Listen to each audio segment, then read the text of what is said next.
Anxiety can feel like a storm inside your mind. It's restlessness, fear, and uncertainty that pulls you in every direction. If you've ever felt that knot in your chest, that racing heartbeat, or those spiraling thoughts that seem impossible to stop, well, you're not alone. Anxiety affects millions of people, but truth is, you can overcome it. You are stronger than the thoughts that try to weigh you down, and with the right tools, you can take back control of your life. First, let's accept that anxiety is real, but so is your strength. Anxiety doesn't mean you're broken. It's a natural response to stress, uncertainty, and fear. But just because it's normal doesn't mean it has to control you. You are not defined by your anxiety. The thoughts in your head are just that, thoughts, not facts. You might not feel it now, but deep inside, you have the power to manage this. Remind yourself that you have survived 100% of your worst days so far, and you'll get through this too. Second, focus on your breathing. When anxiety grips you, your breathing can become your anchor. Slow, deep breathing signals your body to relax, shifting you out of panic mode. Try this the next time anxiety strikes. Inhale slowly for 4 seconds. Hold your breath for 4 seconds. And then exhale gently for 4 seconds. This isn't magic, but it's biology. When you control your breath, you calm your nervous system. Third, actions beat anxiety. Anxiety thrives in the mind, especially when you stay stuck in thought. The antidote is action. You don't have to solve every problem in your life today, but you can do one small thing that moves you forward. Break tasks into small steps. Focus on just the next step, not the whole journey. Shift your energy through movement. Go for a walk, stretch, or move your body to release tension. Each small action chips away at anxiety, giving you a sense of control. Number 4, talk back to your inner critic. Anxiety often disguises itself as your own voice, whispering things like, "What if it all goes wrong?" Or, "You're not good enough." But you don't have to believe everything you think. When those anxious thoughts creep in, challenge them by saying, "Is that really true?" Or, "What's the worst that could happen?" Replace fear-based thoughts with empowering ones. Instead of, "I'll never get through this," try, "I'm doing the best I can, and that's enough." Your mind works for you, not the other way around. Start training it to support your goals instead of feeding your fears. Number 5, focus on the present moment. Anxiety pulls you into the future, making you worry about what might happen. But the truth is, the present moment is all we have. Train yourself to come back to it. Use your senses. What can you see, hear, smell, and feel right now? Practice gratitude. What's one thing you're thankful for in this moment? When you focus on now, anxiety loses its grip. The future isn't here yet. Don't let it rob you of today. And number 6, you are not alone. One of the worst things anxiety does is make you feel isolated, as if no one else understands. But you're not alone. So many others are walking the same path, learning to manage anxiety day by day. Reach out and talk to someone you trust. Whether it's a friend, family member, or professional, sharing your thoughts can lift the burden. Know that you don't have to carry this alone. Help is available, and asking for it is a sign of strength, not weakness. Overcoming anxiety isn't about making it disappear forever. It's about learning to live fully, even when it shows up. It's about finding your courage, even when the fear is present. It's about building mental strength one moment at a time. You are not your anxiety. You are bigger, stronger, and more capable than the thoughts trying to hold you back. Take a breath, take the next step, and keep moving forward, one day at a time. Remind yourself, you've got this.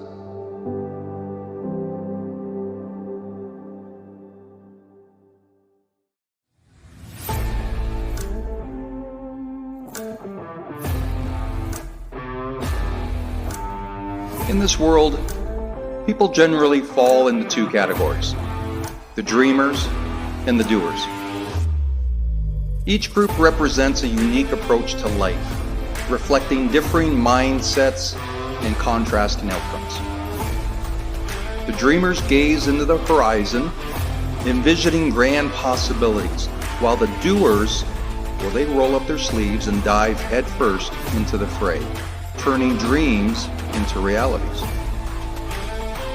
Dreamers possess an imagination. They have a gift to envision worlds beyond the mundane. But their weakness, the weakness is in believing that they have the abilities or fortitude to make those dreams a reality. Amid the world of dreamers, there lies that whisper, a voice that blocks their ability to turn wonder into action, of imagination into actualization. Doers, on the other hand, although they may share some of the same fears as the dreamers, they don't let those obstacles become permanent barriers to their visions.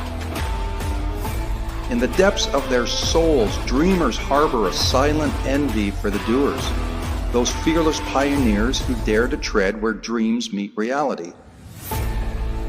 Dreamers witness with admiration as doers transform lofty goals into concrete achievements, leaving an indelible mark on the world.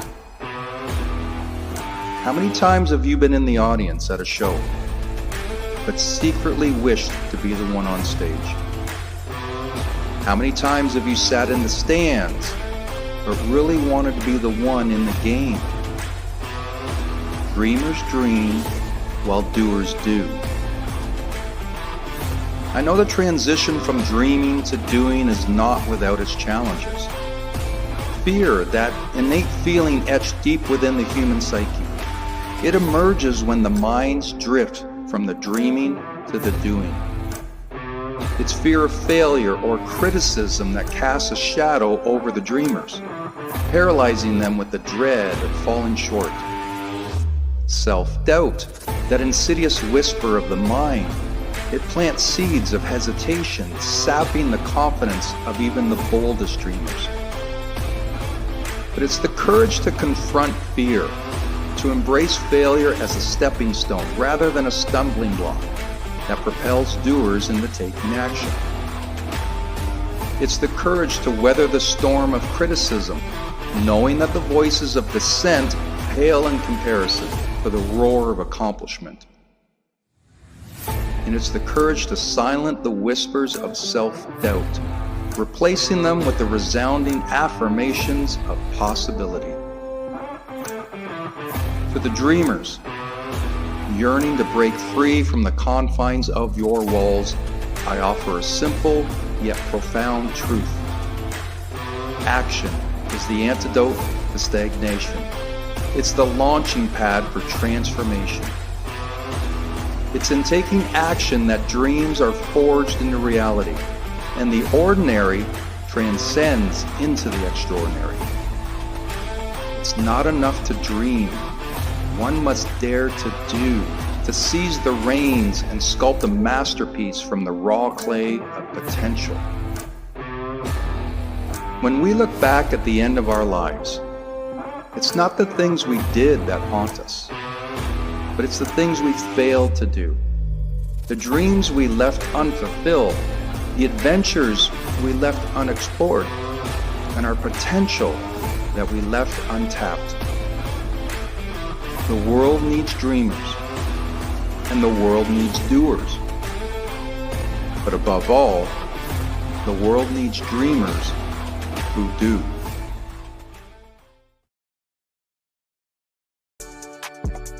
What if I were to say to you that getting the success or achieving the success you've always wanted was simple?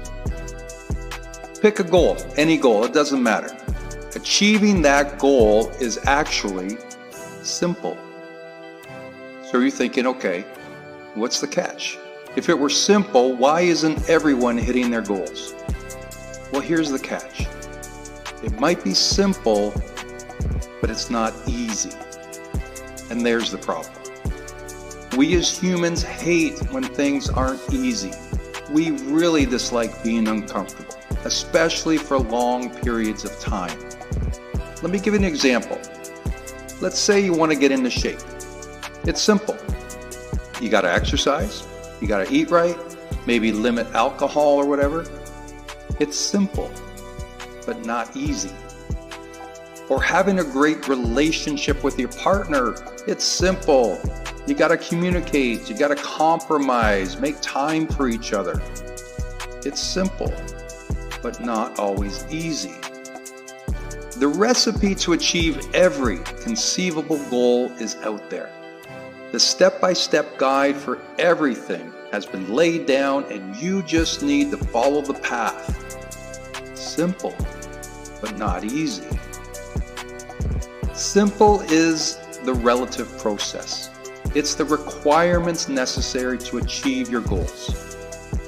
On the other hand, easy represents the level of commitment. Or in other words, it's the price you have to pay in order to achieve said goals. We may understand the process, but we may not be willing to pay the price. So, why do some people succeed while others don't?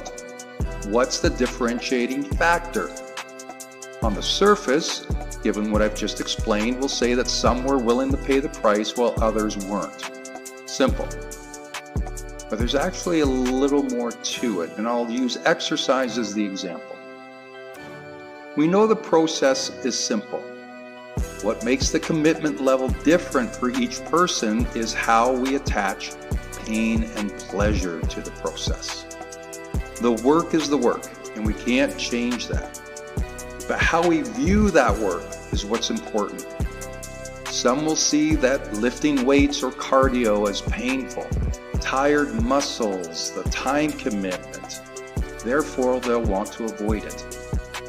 While others see the same exercises as pleasure, actually enjoying the process. Therefore, attacking the workout. The feeling of getting stronger, looking better, for example. If you have goals but you're avoiding the process, what pain have you attached to it? Identify the cause of your procrastination or outright neglect, and you'll start to understand your pressure points. Then identify the pleasure you would receive by taking the necessary steps. Feed on the pleasure. How will you feel? What will you become? Understand, success is simple, but not easy.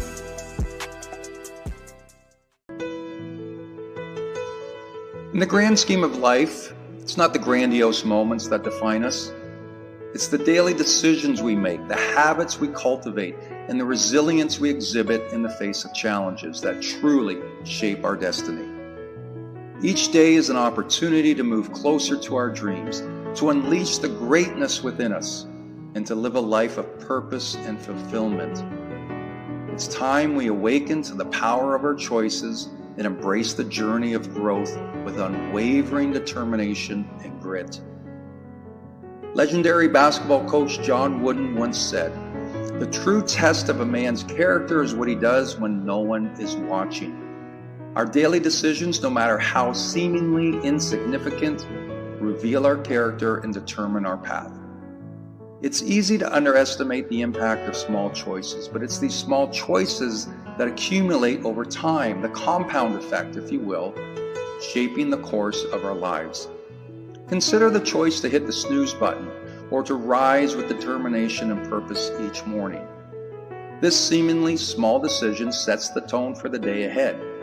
It's about choosing discipline over comfort, commitment over convenience.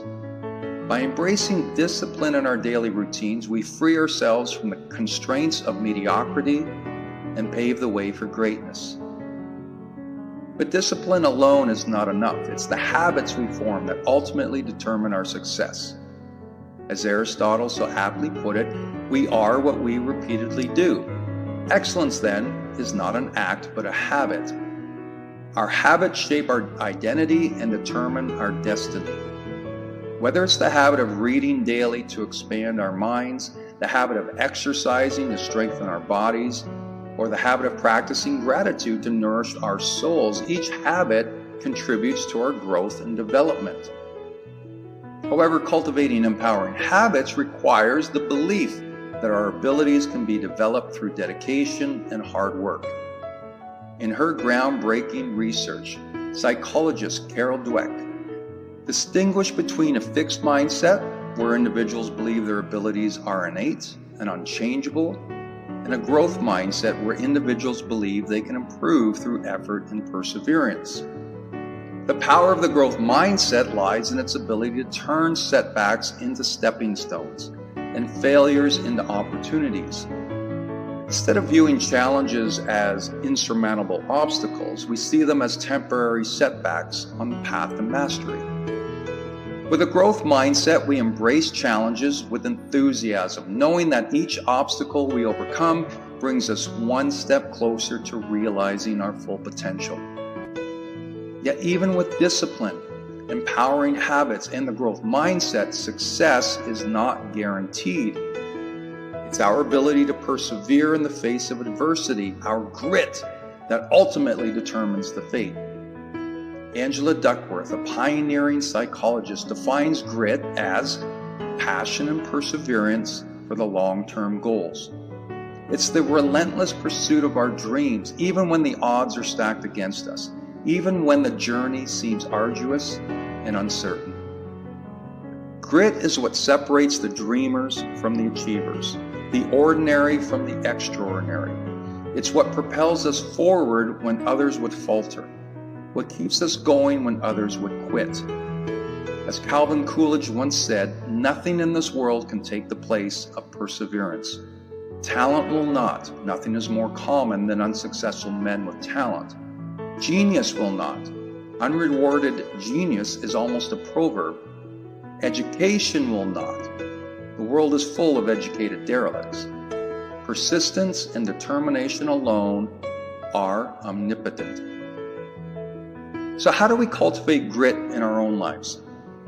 It starts with a clear vision of our goals and a burning passion to achieve them. It's about setting audacious goals that inspire us to push beyond our limits and defy the status quo. It's about embracing discomfort and adversity as opportunities for growth rather than reasons to retreat.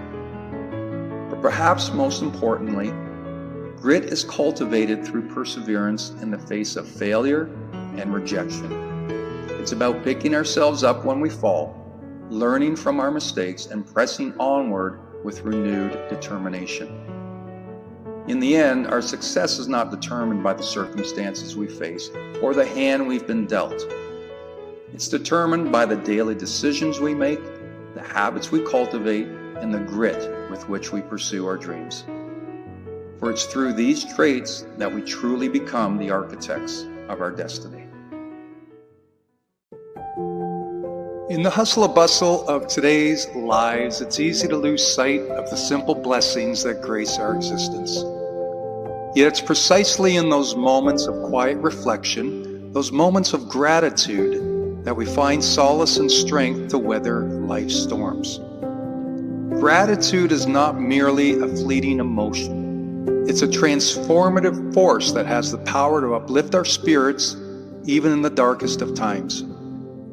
I quote, "Be thankful for what you have. You'll end up having more. If you concentrate on what you don't have, you will never ever have enough." In essence, gratitude is the antidote to discontentment, the elixir of joy. But how do we cultivate this attitude of gratitude in our daily lives? It begins with a shift in perspective, a conscious choice to focus on the abundance that surrounds us rather than the scarcity that haunts our thoughts. Take a moment each day to pause, to breathe, and to count your blessings. Whether it's the warmth of the sun on your face, the laughter of loved ones, or the simple pleasure of a hot cup of coffee. There is beauty to be found in every moment if only we choose to see it. Moreover, practicing gratitude is not just about acknowledging the good. It's about finding the silver linings even in the darkest of clouds. In times of adversity, gratitude becomes our lifeline, our beacon of hope amidst the stormy seas. I remember recently having a speaking engagement, and on my travels, of course, there was an accident on the highway, and now I was stuck in traffic. So what could possibly be a silver lining in this situation? And I recall getting frustrated, angered, as the minutes ticked away and were not moving anywhere. I reflected and used gratitude to calm me. After all, I couldn't do anything about my situation, and getting upset wasn't helping. I was grateful that there was an audience waiting to hear what I had to say. I was grateful that I could give value to people, to help them overcome challenges, and this simple act of gratitude changed my outlook. No longer was I thinking negative, but rather, I was lucky to be doing what I'm doing. Embracing daily gratitude not only uplifts our own spirits, but it also has a ripple effect that touches the lives of those around us. As William Arthur Ward put it, feeling gratitude and not expressing it is like wrapping a present and not giving it. So let's not hoard our gratitude like a precious treasure, but instead, let's share it freely with those who have enriched our lives in ways both big and small. But perhaps most importantly, practicing gratitude is a form of self-care, a way to nourish our souls and replenish our spirits in times of need. In essence, gratitude is the bridge that connects our past, the present, and the future, reminding us of the beauty that lies in every moment, no matter how fleeting.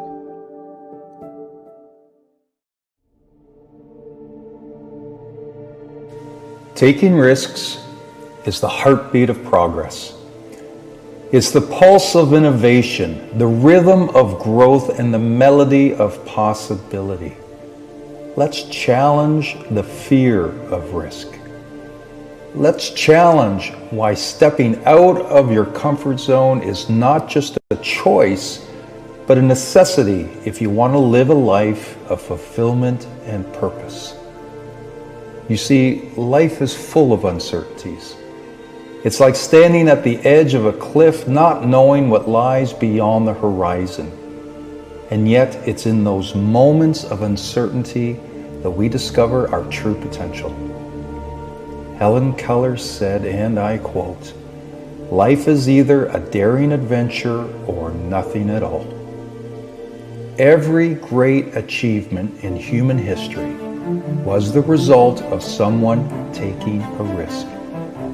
From the Wright brothers' first flight to the moon landing, from the invention of the light bulb to the creation of the internet, each of these milestones was made possible by individuals who dared to dream, who dared to defy the odds, and who dared to take that leap of faith into the unknown.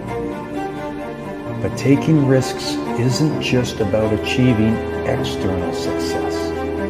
It's also about personal growth. It's about pushing yourself beyond your limits, challenging yourself to become the best version of yourself. As Mark Zuckerberg once said, the biggest risk is not taking any risk. In a world that's changing really quickly, the only strategy that is guaranteed to fail is not taking risks. I'll admit, taking risks can be scary. It's like wondering if you have what it takes to spread your wings and fly. But here's the thing. The view from the edge is always worth it. It's in those moments of fear and uncertainty that we discover our true self, our true courage, our true potential. Many of the most successful people didn't achieve the dreams by playing it safe. They achieved them by taking calculated risks, by embracing failure as a necessity, as part of the journey, and by never letting fear hold them back. I urge you to embrace risk. Embrace the uncertainty, the discomfort, and the fear. Because on the other side of that fear lies a world of infinite possibilities. Do one thing every day that scares you. Don't be still. What risks will you take today to create the life of your dreams? Will you let fear hold you back, or will you summon the courage to step into the unknown? Embrace risk, and let it be the catalyst for your greatest adventures yet.